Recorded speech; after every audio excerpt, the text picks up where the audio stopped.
So this is a dog special concerning something I know nothing about, which is typically exactly my modus operandi. I usually, I'm discussing things that I have the most basic, rudimentary, whatever you saw, conception of. Just a very superficial understanding. But this is one thing I want to say. For me, it looks like the people who are in charge of the Fed, I think it's called the Federal Reserve, where they control monetary policy. And I don't even know what monetary policy is, but they're the ones who can say the economy is too good, it's too hot, there's too much inflation. How we're going to control it? What we're going to do is we're going to crash the car. We're going to smack into the other cars parked along the road. We might hit a tree. We might run over a big blue mailbox. Remember the big old blue mailboxes in the old days? There's still a few of them around. You could even maybe find a phone booth. You could certainly find a telephone pole, even though it's really probably an electric pole. There's no more telephone wires hardly. It's, you are going to smash, crash, bash this car, the car being the economy. Maybe we're going to drive the car into a cement truck. We're going to crash this economy. Because that's what you do. You raise the interest rates until the economy crashes and you plunge us into a recession.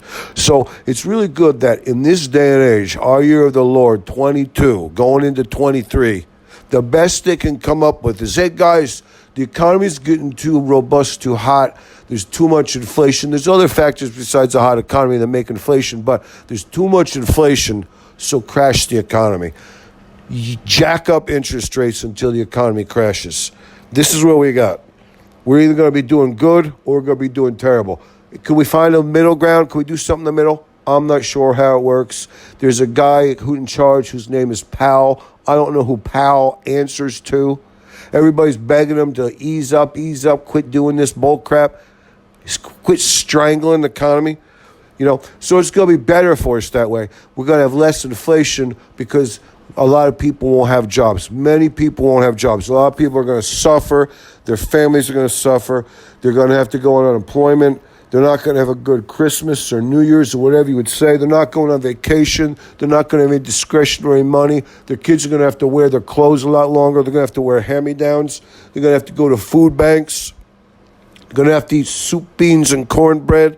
They're going to have to eat oatmeal twice a day. They're going to know what it's like to be poor. And that's going to be good. That'll help everybody. That amount of suffering will make it so, the rest of the people, they could go on. There's going to be a big chunk of people who are being made to suffer, and the economy is going to be crashed so that we could have success. And it's hard for me to understand. It's hard for me to take. I don't really understand it. I don't get it. It looks like, the best thing you can do is like, if you have problems, what we're going to do is we're going to plunge us into a nightmare scenario, and that's going to fix the problems. If you're drowning, we're going to throw cinder blocks at you. We're going to take poles. We're going to push you down. That's going to help the situation. What you need is more suffering. You need more whatever. It's okay. But to me,